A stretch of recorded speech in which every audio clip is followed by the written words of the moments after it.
তো বাতাসকে গালি দেয়া, বাতাস আল্লাহর সৃষ্টি, তো সৃষ্টির বিষয়ে, আল্লাহর সৃষ্টির বিষয়ে বিপরীতে কোনো কথা বলা, সেগুলোর বিরুদ্ধে লেগে থাকা, এটা কিন্তু আল্লাহর রুবুবিয়তের বিপরীতে কথা বলা।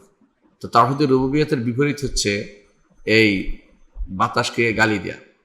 এটা কখনো কখনো যেহেতু এটা কখনো শিরিক হতে পারে, কখনো শিরিক হয় না, কখনো গুনাহ হবে, কখনো সেটা মাকরু হবে, সেই জন্য অপছন্দনীয় হবে, সেই জন্য শেখ কোনোটাই বলে নাই, বলছে আসাব আন্নাহি আনসাবির রিয়া, মানে শুধু নিষেধ করা বলেছে, সেটাকে শিরিকও বলেন নাই, হারামও বলেন নাই, মাকরুও বলেন নাই, কোনোটাই বলেন নাই। কেন? অবস্থা অনুসারে সেটা হুকুম বিধান প্রবর্তিত হবে। আপনি কি উদ্দেশ্যে গালি দিচ্ছেন সেটা অনুসারে আপনার সেটার হুকুম সুহুকুম পড়বে। তো এই জন্য উদ্দেশ্য হচ্ছে, যেহেতু তাওহীদের চারপাশে এমন একটি কঠিন ব্যূহ তৈরি করা, যে ব্যূহ ভেদ করে যেন কেউ শিরকে পতিত না হতে পারে, সেই জন্য বাতাসকে গালি দিতে নিষেধ করা হয়েছে। আমরা আগে হাদিসটি পড়ব। এখানে একটা হাদিস নিয়ে আসছেন, আয়াত নিয়ে আসেন নাই, তো হাদিসটি পড়ব, হাদিসের ব্যাখ্যা করব এবং এর থেকে শিক্ষা গ্রহণ করবো ইনশাআল্লাহ। عن أبي بن كعب رضي الله عنه أن رسول الله صلى الله عليه وسلم قال لا تسبوا الريح فإذا رأيتم ما تكرهون فقولوا اللهم إنا نسألك من خير هذه الريح وخير ما فيها وخير ما أمرت به ونعوذ بك من شر هذه الريح وشر ما فيها وشر ما أمرت به صححه الترمذي। তো হাদিসটি উবাই ইবনে কাব রাদিয়াল্লাহু আনহু বর্ণিত। উবাই ইবনে কাব তিনি হচ্ছেন কুররাদের একজন, এবং রাসূলুল্লাহ সাল্লাল্লাহু আলাইহি সাল্লাম তাকে প্রশংসা করেছেন, বলছেন লিয়াহনিকাল আবুল মুনদির, তার লকব ছিল আবুল মুনদির। তো তিনি রাসূলুল্লাহ সাল্লাল্লাহু তাকে প্রশ্ন করেছেন, উত্তর দিতে পেরেছেন। তো তিনি রাসূলুল্লাহ সাল্লাল্লাহু তার বুকে হাত দিয়ে তাকে দোয়া করে দিয়েছেন। তিনি হচ্ছেন উবাই ইবনে কাব রাদিয়াল্লাহু আনহু। তিনিও বর্ণনা করছেন রাসূলুল্লাহ সাল্লাল্লাহু আলাইহি সাল্লাম থেকে, তিনি বলেছেন লা তাসুব্বুর রিহা, লা তাসুব্বুর রিহা, তোমরা বাতাসকে গালি দিও না, তোমরা বাতাসকে গালি দিও না। ফাইজা রাআইতুম মা তাকরাহুন, যখন তোমরা দেখবে যা তোমরা অপছন্দ করো, বাতাসের কোনো কিছু অপছন্দ করতে দেখলে, বাতাস জাতীয় কোনো বাতাসের কোনো কিছুকে অপছন্দ করতে দেখলে, ফাকুলু, তোমরা বলো আল্লাহুম্মা, হে আল্লাহ, ইন্না নাসআলুকা মিন খাইরি হাযির রিহ, আল্লাহ এই বাতাসের যে ভালো দিকটি সেটা আমরা চাচ্ছি, ও খাইরে মা ফিহা, এর মধ্যে ভালো যে কল্যাণ রয়েছে, কল্যাণ হবে বাতাসের দ্বারা, সেটাও আমি চাচ্ছি, ও খাইরে মা উমিরাত বিহি, এবং যে কল্যাণগুলি করার জন্য তাকে নির্দেশ দেওয়া হয়েছে সেটাও আমি চাচ্ছি, ও নাউযু বিকা, আর আমরা আশ্রয় চাচ্ছি, মিন শাররি হাযির রিহ, এই বাতাসের ক্ষতি থেকে, ও শাররি মা ফিহা, এই বাতাসের দ্বারা যে ক্ষতি হবে সেটা থেকে, ক্ষতি থেকে সরাসরি বাতাসের অথবা বাতাস দ্বারা যে ক্ষতি হবে সেটা থেকে, ও শাররি মা উমিরাত বিহি, এবং সেটা যে ক্ষতির জন্য করার জন্য নির্দেশ দেওয়া হয়েছে সেটা থেকেও আমি আশ্রয় চাচ্ছি। ইমাম তিরমিজি হাদিসটি বর্ণনা করেছেন এবং সেটাকে তিনি সহিহ বলেছেন। এর আগে কিন্তু যোগকে গালি দেওয়াকে নিষেধ করা হয়েছে, এর আগে একটা অধ্যায় চলে গেছে যোগকে গালি দিতে। তো তিনি বলতে চাচ্ছেন এটাই, যোগকে গালি দেওয়ার বিষয়টা একটা ব্যাপক ব্যাপার, কারণ যোগের মধ্যে বাতাসও আছে, সূর্যও আছে, চন্দ্রও আছে, বিভিন্ন কিছু ঘটতে পারে, কোনো অনেক কিছু হয়। তো মানুষ ব্যাপকভাবে যোগের গালি দেয়, যোগ খারাপ, সময় খারাপ, দিন খারাপ, দিনকাল খারাপ যাচ্ছে, এই জাতীয় কথাবার্তা বলে। তো সেগুলিকে নিষেধ করা হচ্ছে। তো এর মধ্যে একটা আলাদা করে উল্লেখ করা হয়েছে এখানে, যে কখনো কখনো মানুষ যেটা বাতাসকে গালি দেয়, বাতাসকে গালি দেয়, আলাদাভাবে বাতাসকে গালি দেয়। কেন? যোগের সময়টাকে না দেখার কারণে, ধরতে পারতেছে না, সময় ধরার মতো জিনিস নয়, তখন সময় নিয়ন্ত্রণকারীর উপর গালিটা সরাসরি চলে যাচ্ছে, স্রষ্টার উপর গালিটা চলে যাচ্ছে, এটা রুবিয়তের বিপরীত কাজ। তো বাতাসকে এই গালি দেওয়াটা নিষিদ্ধ। কেন নিষিদ্ধ? কারণ বাতাস তো নিজে থেকে প্রবাহিত হয় না, এটা তাকে কেউ প্রবাহিত করে। তো আল্লাহ রুবিয়তের নির্দেশনা অনুসারে, রুবিয়তের নির্দেশনা অনুসারে আল্লাহ তাআলা বাতাসকে পরিচালিত করেন। বাতাস আল্লাহ মুসাক্খার, আল্লাহ তাআলা কোরআনে কারিমে বারবার বলেছেন সাখারনা লাহু রিহা, আমরা সুলাইমানের জন্য রিহকে তার অধীনস্থ করে দিয়েছি, তার অধীন করে দিয়েছি। তো এইভাবে রিহ আল্লাহ তাআলা বাতাস সম্পূর্ণরূপে আল্লাহ তাআলার নিয়ন্ত্রণাধীন, এবং এটা আল্লাহ তাআলাকে রব হিসাবে মেনে তার নির্দেশ পরিচালনা করে, তার নির্দেশে সেটা সব জায়গায় প্রবাহিত হয়। সুতরাং এই যে আল্লাহ তাআলা কোরআনে কারীম, এই জন্য বারবার বলেছেন অমিন আয়াতি আন্না আরসালনা রিয়াহা লাওয়াকিহা বাইনাহুম, বাতাসকে আমরা পরাগায়ন রূপে প্রেরণ করে থাকি। তো বাতাসকে আল্লাহ তাআলা বলছেন যে তার নিদর্শন অন্তর্ভুক্ত। এটা যে কত বড় নিদর্শন এটা আমরা এখানে আলোচনা করব। তো এইটাকে গালি দেওয়ার অর্থ হচ্ছে বিশেষ করে এইটার যিনি স্রষ্টা, এটার যিনি পরিচালক, তাকে গালি দেওয়া হচ্ছে। তো এই জন্য এখানে তিনি বলছে আন্নাহিয়ান সাবরি, বাতাসকে গালি দেওয়া নিষেধ। তো এইটা বাতাসকে গালি দেওয়া এটা হারাম। হারামের সাথে সাথে আরেকটি জিনিসও তিনি বলতেছেন, শেখ আব্দুর রহমান সাঈদী বলতেছেন যে হারামের সাথে সাথে আরেকটি জিনিস হচ্ছে যে ব্যক্তি বাতাসকে গালি দিচ্ছে সে মূলত তার আকল বা বিবেক কম, বিবেকের সমস্যা আছে বলেই বোঝা যাবে যে একজন মানুষের বিবেকে সমস্যা আছে, কারণ সে বাতাসকে গালি দিচ্ছে। এই জন্য যে ব্যক্তি বাতাসকে গালি দিবে সে মূলত বাতাস পরিচালনাকারীকে গালি দিচ্ছে। তো এই জন্য যখন কাউকে দেখবেন যে বাতাসে গালি দিচ্ছে, তখন আমাদের দুইটা জিনিস হতে পারে। সময়কে গালি দিলে সরাসরি যেমন আল্লাহর উপর চলে যাচ্ছে। এই জন্য রাসূলুল্লাহ সাল্লাল্লাহু আলাইহি ওয়াসাল্লাম হাদিসে কুদসিতে আল্লাহ তাআলা বলছেন দারু আনাদ-দাহর, আমি হচ্ছি সময়, অর্থাৎ সময় আমি নিয়ন্ত্রণ করি। ওকাল্লিবুল দাহর ওয়াল-লাইলা ওয়ান-নাহার, রাত দিন আমি পরিবর্তন করি। এটা হাদিসে আসছে, সময় আমি অর্থ হলো তিনি পরিবর্তন করেন। তো কিন্তু ওইখানে সরাসরি আল্লাহর উপর চলে যায়। কিন্তু যখন মানুষ একটা বাতাসকে গালি দেয় তখন হয়তো সে মনে মনে বলতেছে আমি তো দৃশ্যমান বাতাসে গালি দিছি, এই দেখতেছি বাতাসের জন্য গালি দিচ্ছি, কিন্তু ভিতরে ভিতরে আরো মারাত্মক জিনিসও যেতে পারে।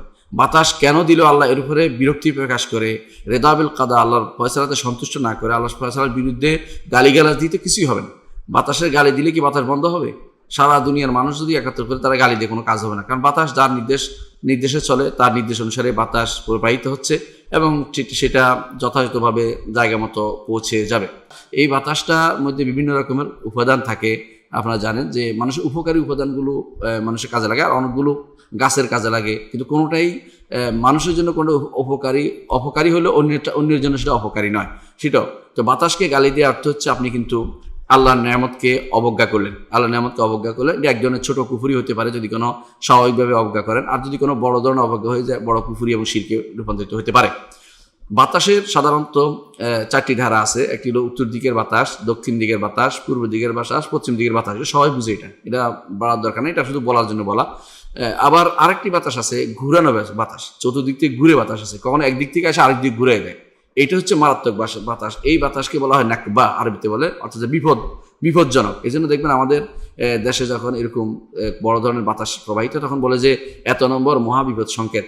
কেন দেওয়া বিপদ? এটা এই জন্য আরবিতেও এটা বিপদে ধরা হয়। এটা কারণ এটা স্বাভাবিক অবস্থা থেকে অন্য পথে চলতে হচ্ছে, এটা আর স্বাভাবিক অবস্থা নাই। এটা তার ডান বা উত্তর দক্ষিণ সোজা পথে চলাচ্ছে, ভিন্ন পথে পরিচালিত হচ্ছে। এই জন্য অনেক সময় এগুলো মানুষ নির্ধারণ করতে পারে না কোন দিকে যাচ্ছে। একদিকে ঘুরে গিয়ে বাড়িটা উল্টে ফেলে, এটা উল্টে ফেলতেছে বা তার কাউকে ফেলে দিচ্ছে।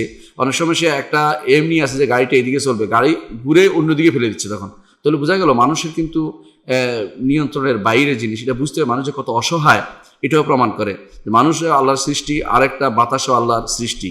তো একটি সৃষ্টি আল্লাহ তাআলা বিবেকবান সৃষ্টি, আরেকটি হচ্ছে আল্লাহর নির্দেশপ্রাপ্ত, নির্দেশ অনুসারে চলার মতো সৃষ্টি। সুতরাং আল্লাহর এই সৃষ্টির বিরুদ্ধে কথা বলা উচিত নয়, গালিগালাজ করা উচিত নয়, বা এটাকে নিয়ে আল্লাহ তাআলার কেন আল্লাহ তাআলা আমাকে দিল, বাতাস দিয়ে এই করেছে সেই করেছে, আমার ধান উড়াই নিছে বা আমার ক্ষেত ফেলে দিছে, এই জাতীয় আমার গাছ ফেলে দিছে, এই জাতীয় কথা বলা অর্থ হচ্ছে আল্লাহ তাআলার বিরুদ্ধে দাঁড়ানো। এটাকে নিষেধ করা হয়েছে যে গালিগালাজ যেন না করা হয়। বাতাস কখনো ভালো ব্যবহৃত হয়, ভালো খারাপও, কখনো কখনো সেটার দ্বারা খারাপও কাজ হয়ে থাকে, আল্লাহর ইচ্ছে সেটা হয়ে থাকে, এটাকে অস্বীকার করার জন্য। যেমন কি কখনো কখনো দেখবেন গাছ উল্টে ফেলে দিয়েছে, আবার দেখবেন কখনো বাড়িঘর উল্টে দিছে, কখনো বাড়িঘর ভেঙে ফেলছে, কখনো দেখবেন যে ক্ষেত খামার নষ্ট করে ফেলছে। এসবই কিন্তু বাতাস দ্বারা হচ্ছে। এবং বাতাসকে গালিগালাজ করবে না, বাড়ি কেন উল্টে দিলে বাতাস গালিগালাজ, লাভ তো কিছুই হবে না। এটা কোথায় পড়বে গিয়ে যে বাতাসের স্রষ্টা, বাতাসের নিয়ন্ত্রক, বাতাস যিনি প্রেরণ করেছেন তার উপর দিয়ে এটা পড়তেছে, এই জন্য গালিগালাজ করতে নিষেধ করা হয়েছে। অনেকক্ষণ দেখবেন বাতাসের সাথে জলোচ্ছ্বাস আসে, যেটাকে আমাদের দেশে বন্যা হয়, বন্যার মধ্যে অনেক কিছু ডুবে যায়, এসে জলোচ্ছ্বাসে সব নষ্ট হয়ে যাচ্ছে। তো এই জলোচ্ছ্বাসে দেখবেন বাতাসও আসছে, পানিও আসছে, দুইটা মিলে পুরো এলাকা প্লাবিত করে নিয়ে গেছে। এর যুগ থেকে বাঁচার জন্য অনেকে দেখবেন যে বিভিন্ন এলাকায় বিরাট ঘূর্ণিঝড় রক্ষা কেন্দ্র বা ইত্যাদি বানিয়েছে। আল্লাহর পক্ষ থেকে রক্ষা না হলে ওই সমস্ত কিছু রক্ষা হতে পারবে না। হ্যাঁ, সে নিজের মতো করে সেটাকে যতটুকু পারে সে প্রতিরোধ করা, শরীয়তে নিষেধ নাই যে আমি যেন বেঁচে থাকার মতো, এটা নিষেধ নাই, কিন্তু এটা গালিগালাজ করতে পারবে না, গালিগালাজ করাটা নিষিদ্ধ। সেটা কখনো ঠান্ডা বাতাস আসে, কখনো গরম বাতাস আসে। ঠান্ডা বাতাস আসে অনেক সময়, যদি দেখবেন যে গ্রীষ্মকালে ঠান্ডা বাতাস আসলে মন ভালো লাগে যে আল্লাহ ঠান্ডা সব কিছু ঠান্ডা করে দিয়েছে, প্রকৃতি ঠান্ডা করে দিয়েছে বলে থাকে। আবার যখন গরম বাতাসে বলে যে এমন গরম বাতাস যে মানুষ থাকতে পারছে না, বা গরম বাতাসও গরম, আল্লাহ কোনো কিছু দিয়ে এতক্ষণ গরম পড়ছে, বাতাসও গরম, অনেক সময় এটা আসে। কখনো কখনো দেখবেন যে উচ্চচাপ বাতাস আসে, কখনো নিম্নচাপ বাতাস আসে। নিম্নচাপে সমুদ্র থেকে পানি সহ এটা উঠতে থাকে এবং মানুষের বিভিন্ন ক্ষতিগ্রস্ত অবস্থায় ফেলতে থাকে। আবার কখনো কখনো বাতাসে উড়ে নিয়ে যায়, এসব আপনি দেখতে পাচ্ছেন। এর অর্থ হচ্ছে সবই আল্লাহর ফয়সালার সাথে সম্পৃক্ত। আল্লাহর তাকদীর করেছেন, তিনি এটাকে নির্ধারণ করেছেন। আল্লাহর নির্ধারণের বিরুদ্ধে গালিগালাজ করা, এটা হচ্ছে আল্লাহর রুবুবিয়তের সাথে সাংঘর্ষিক, আল্লাহর রুবুবিয়তের, তাওহীদের রুবুবিয়তের সাংঘর্ষিক। এটা যেন কেউ না করে। তাহলে সূর্য কিন্তু মাঝে মধ্যে আমাদের অনেক পুড়িয়ে দেয়। বলতে এত কঠিন সূর্য আলো, যে সূর্যের বা এত পোড়া সূর্য আমার সব পুড়িয়ে দিচ্ছে, গাছ পুড়িয়ে দিচ্ছে। অনেক সময় দেখবেন যে আপনার গাছ মরে যাচ্ছে, পানি নেয়, গাছ সূর্যের আলোতে সব মরে যাচ্ছে। আবার অনেক সময় সূর্যের আলো না থাকলে গাছটা জীবিতও থাকে না। আপনি জানেন যে কোনো ঢাকনা পড়লে কোনো গাছ যতক্ষণ পর্যন্ত সূর্যের আলো না হচ্ছে সেটা কিন্তু আর টিকে থাকে না, অনেক জায়গাতে সেটা হয়। তাহলে বোঝা গেল যে আল্লাহর এই সমস্ত সৃষ্টির বিরুদ্ধে গালিগালাজে নামা, এর অর্থ হচ্ছে সরাসরি আল্লাহর বিরুদ্ধেই নামা। এটা কিন্তু বুঝতে হবে যে কোন কারণে কোনটা ঘটে যাচ্ছে, কেন নিষেধ করা হয়েছে। তো সাব বলা হয়েছে। সাব কি?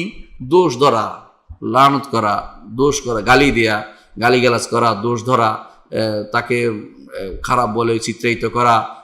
যেমন অনেক সময় বলে যে দমকার বাতাস, অনেক সময় বলে যে বিভিন্ন রকমের গালি মানুষের মুখ দিয়ে বের, হঠাৎ করে বাতাসের যে এই বাতাস আসিয়া ওই বাতাস এই করলো, ওই বাতাস এই করলো, এই জাতীয়। অনেক সময় দেখবেন যে অনেকে বাতাসকে লানত করতেছে, কি হলো এইসব জিনিস, কি লানত করতেছে? বাতাসে অভিশপ্ত, বাতাসের অভিশপ্ত কি আছে? বাতাসে হয়তো অভিশপ্তের জন্য পাঠাইছে, আপনি অভিশপ্ত কিনা আগে দেখেন, আপনি ঠিক হয়ে যান, তাহলে বাতাস আপনার ক্ষতি করবে না। সমস্যা এটাই। কোনো মানুষ ক্ষতিগ্রস্ত কখন হয়? যখন সে দেখবেন যে তার কোনো কর্মকাণ্ডের কারণে এটা হচ্ছে। বাতাসের সব দোষ বাতাসের নয়, সব দোষ বাতাসে দিতে পারে না। অনেক সময় ধরেন আপনি জানলেন যে বাতাস প্রবাহিত হবে, তারপর আপনি বের হলেন, আপনি জানেন যে সমুদ্রে এখন অবস্থা ভালো না, আপনি তারপরেও আপনার জাহাজ নিয়ে সমুদ্রের মধ্যে বিচরণ করলেন। এর অর্থ হচ্ছে আপনি নিজে ইচ্ছাকৃত খারাপের পথে চলে গেছেন। তাহলে আপনি বাতাসকে গালি দিতে পারেন না। ঠিক কেউ একটা বিল্ডিং দেখলো, ধরেন বিল্ডিং বানানো হয়েছে, এখন সে দেখলো যে বিল্ডিং একটা দোষ আছে, এখন কি করলো? বিল্ডিং এর গালি দিতে আরম্ভ করলো। কি লাভটা হয় বিল্ডিং গালি দিয়ে? তো এই বিল্ডিং এর গালিটা কোথায় যা পড়বে? যে বিল্ডিং বানাইছে তাকে, বিল্ডিং এর যে বানাইছে তার উপর যে পড়বে। তাহলে বোঝা গেল যে এইভাবে কেউ যদি কোনো গালি দেয় বাতাসকে, এর অর্থ হচ্ছে সে মূলত আল্লাহর হেকমতকে, এই বাতাসের সাথে আল্লাহর হেকমত জড়িত আছে, এটাকে সে অস্বীকার করছে, এবং সে আল্লাহ তাআলার পক্ষ থেকে যেটা পরিচালিত হচ্ছে এটাকে সে কোনোভাবেই মেনে নিতে পারছে না। যে বাতাস, এটা তো আল্লাহর রুবুবিয়তের বিরুদ্ধে নামা, আল্লাহ তাআলার রুবুবিয়তের বিরুদ্ধে নামা, কারণ আল্লাহ তাআলা সেটা পরিচালনা করছেন। এইটাকে এই জন্য নিষেধ করা হয়েছে এটা থেকে। রাসূলুল্লাহ সাল্লাল্লাহু আলাইহি সাল্লাম এই আমাদেরকে এই অবস্থায় কি করতে হবে এটা কিন্তু বলে দিয়েছেন। এটা হচ্ছে রাসূলুল্লাহ সাল্লাল্লাহু আলাইহি ওয়াসাল্লামের মৌলিক আদর্শ। তিনি যখনই কোনো কিছু নিষেধ করতেন তার বিপরীত কী হবে সেটা বলতেন। যেমন তিনি বলেছেন, তোমরা বলিও না আল্লাহ এবং আপনি বলেছেন, বলো যে আল্লাহ বলেছেন তারপর আপনি বলেছেন। যেমন তিনি বলেছেন যে তোমরা এটা করিও না, তারপর বলছেন বরং এটা করো। এবং অন্য জায়গাতে এটা তিনি উল্লেখ করেছেন না, আহকামের ক্ষেত্র, বিধিবিধানের ক্ষেত্র, আকীদার ক্ষেত্র কি বলতে হবে এটা কিন্তু বলে দিয়েছেন। এখানেও তিনি বাতাসকে যখন আপনার দেখবেন যে খারাপ লাগতেছে, বাতাস আপনার অস্বস্তিকর লাগতেছে, ভালো লাগতেছে না এই বাতাসটা, তখন কি বলতে হবে এটা বলে দিয়েছেন। আল্লাহর কাছে চাইতে হবে, আপনি ফিরে যেতে হবে আল্লাহর কাছে। কি বলবেন? আল্লাহ মিন আসালুকা খায়রা হাজিরি, এই বাতাসের ভালো দিকটা আমি চাচ্ছি। খায়রা হাজিরি, বাতাসের ভালো দিকটা আমি চাচ্ছি। আবার কখনো কখনো বাতাস কিছু জিনিস নিয়ে আসে, এটা এই জন্য খায়রা মাফিহা, এর মধ্যে যা আছে। বাতাস কি নিয়ে আসে? বাতাস ভালো কিছু করে। যেমন ধরেন বাতাসের কারণে কিন্তু একটা গাছ থেকে আরেকটা গাছে পরাগায়ন হয়, এটা অস্বীকার করার কোনো জো নেই। আপনি অনেক সময় দেখবেন যে নিজে পরাগায়ন করে দেন নাই, পুংকেশর স্ত্রীকেশর মিলিয়ে দেন নাই। ফলন কিভাবে হয়? বাতাসে হয়। এই জন্য দেখবেন যে ক্ষেত খামারে যে সমস্ত ধান হয় বা গম হয়, এগুলি কিভাবে হয়? বাতাসে এখান থেকে রেণু নিয়ে ওটার ভিতরে ঢুকিয়ে দিচ্ছে। তো এটা ভালো দিক। এটা না থাকলে আপনি বিপদে পড়ে যাবেন। তাহলে আপনি গালি দিচ্ছেন কেন? এটা ভালো দিক আছে। বাতাসে যা নিয়ে আসে এর মধ্যে ভালোটা চাচ্ছি, কারণ বাতাসে খারাপ হইতে পারে অনেক সময়। কিরকম? যেমন এমন বাতাস যেই বাতাসের রোগ নিয়ে আসছে, আপনার বাতাসের কারণে আপনার এই প্রাণীকুল ক্ষতিগ্রস্ত হচ্ছে, মোরগ, হাঁস অথবা এই জাতীয় বাতাসের প্রবাহ, অথবা অনেক সময় ছাগল গরু ক্ষতিগ্রস্ত হয়। এই জন্য সেটা ঠিক আছে, আপনি চাইতে হবে কোনটা? ভালো, যা নিয়ে আসে ভালোটা চাচ্ছি। 3 নম্বর যেটা নিয়ে আসে বাতাস, সেটা কি? সেটা হচ্ছে বাতাসে খায়রামা উমিরাত বি, কখনো কোনো বাতাস সরাসরি নিয়ে না আসলেও সরাসরি আরেকটা জিনিসকে আপনার জন্য টেনে নিয়ে আসে, যেটা আপনার জন্য উপকারী বলে বিবেচিত হয়। কিরকম জানেন, আপনি কল্পনা করতে পারবেন না। কখনো কখনো আমাদেরকে একজন একটা গল্প বলেছিল, সেটা হচ্ছে একবার কি করলো, কোনো এক জায়গায় কোনো বম্বিংয়ে কি করলো, তারা এমন গ্যাস ছাড়লো যে গ্যাসে মানুষের ক্ষতিগ্রস্ত হয়। হঠাৎ করে একটি বাতাস প্রবাহিত এটাকে উড়িয়ে নিয়ে চলে গেল, আর এরা শান্তির সাথে বসবাস করলো। তাহলে বাতাস কখনো ভালো দিকেও। আবার দেখেন একটা সাধারণ উদাহরণ হচ্ছে, আপনি যখন বসে আছেন যে আরে কোনো কিছু পাচ্ছি না, বৃষ্টি নাই, কিছু নাই, বাতাস দেখুন যে বৃষ্টিকে টেনে নিয়ে আপনার এদিকে নিয়ে আসছে, কিছুক্ষণের মধ্যে বাতাসে বৃষ্টিটা নিয়ে আসছে। কোরআনে কারিমে আল্লাহ তাআলা এই জন্য বাতাসে বৃষ্টি নিয়ে আসে, এটা কোরআন কারিমে বারবার উল্লেখ করেছেন আল্লাহ তাআলা, যে বাতাস বৃষ্টিকে টেনে নিয়ে আসে, হাঁকিয়ে নিয়ে আসে। আল্লাহ তাআলা উল্লেখ করেছেন, এটা আমার দৃশ্যমান বাতাসের কারণেই বৃষ্টি এদিকে আসে।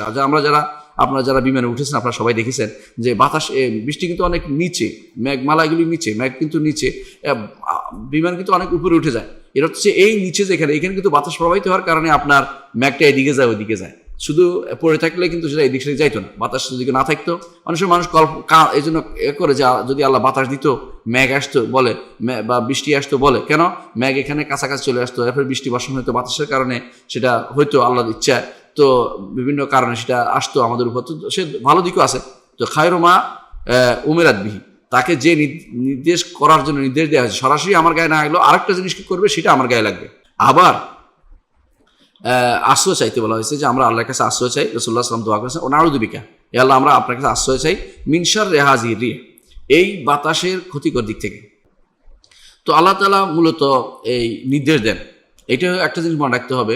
অনেকেই মনে করেন যে আল্লাহ তাআলা নির্দেশ দিয়েছেন ফেরেশতা তারপর নিয়ে দিচ্ছে, বাতাসকে বলছেন যে দাও। আল্লাহ তাআলা ফেরেশতাকেও বলেন, বাতাসকেও বলেন, আল্লাহ তাআলার পক্ষ থেকে উভয়টা সম্ভব, এবং তারাও আল্লাহর সাথে কথা বলেন, যেরকম কথা বলা তাদের জন্য উপযোগী। আপনি না বুঝলে এটা অস্বীকার করেন না। যেমন আল্লাহ তাআলা আসমান এবং জমিনকে বলেছেন এতিয়া তাওয়া নাও কারহান, আল্লাহ তাআলা আসমান জমিনকে বলেছেন আসো, আনুগত্য করো, তুমি স্বেচ্ছায় বা অনিচ্ছায় তুমি আমার কথা শোনো। কলাতা আতাই না তো আইন, আসমান জমিন বলে আমরা আপনার আনুগত্য হলাম, এটা মুখে বলতে পারে, কোনো সমস্যা নেই। তাদের যেরকম বলা সেরকম, তাদের মুখ আমাদের মুখ হওয়ার মতো জরুরি না। যেরকম তাদের আল্লাহ তাআলা তাকে সেরকম কথা বলার সুযোগ, সেরকম কথা বলবেন। যেমন আল্লাহ তাআলা হাসরের মাঠে আমাদের শরীরের অঙ্গ প্রত্যঙ্গের কথা বলাবেন, এবং তারা বলবে আনতাকান আল্লাহুল্লাযী আনতাকা কুল্লা শাইইন ও খালাকুম আউওয়ালা মারাতিন ওয়া ইলাইহি তুরজাউন, যে আল্লাহ তোমাদের মুখ দিয়ে কথা বলেছে, আমরা এইভাবে কথা বলছি। অনেক মানুষকে হাদিসে আছে যে হাসরের মাঠে মানুষ উল্টো হাঁটবে, মাথার উপর দিয়ে হাঁটবে। তো অনেকে বলতে পারে যে কিভাবে হাঁটবে, তখন সেটা জবাবও হাদিসে আসছে যে আল্লাহ তোমাকে পায়ের উপর হাঁটাতে হচ্ছে, আল্লাহ তাকে মাথার উপর দিয়ে হাঁটাতে পারেন, উল্টা হাঁটাতে পারেন। এবং আল্লাহ তাআলা কোরআনে কারীমে অমিয়ান ওয়া বুকমান ওয়া সুম্মান সেভাবে আসবে, যে ওয়াহুম জাহান্নাম, যে তাদেরকে বোবা, বধির এবং বোবা, অমিয়ান এবং অন্ধ হিসেবে হাসরের মাঠে আসবে। তো এইভাবে তাদেরকে হাঁকিয়ে নিয়ে যাবে। হচ্ছে আল্লাহ তাআলা সবই করতে সক্ষম। সুতরাং তার নির্দেশটি সরাসরি ফেরেশতাকেও বলতে পারেন, সরাসরি তিনি মেঘকেও নির্দেশ দিতে পারেন, এবং সে বাতাসকেও নির্দেশ দিতে পারেন যে তুমি এইভাবে প্রবাহিত হও।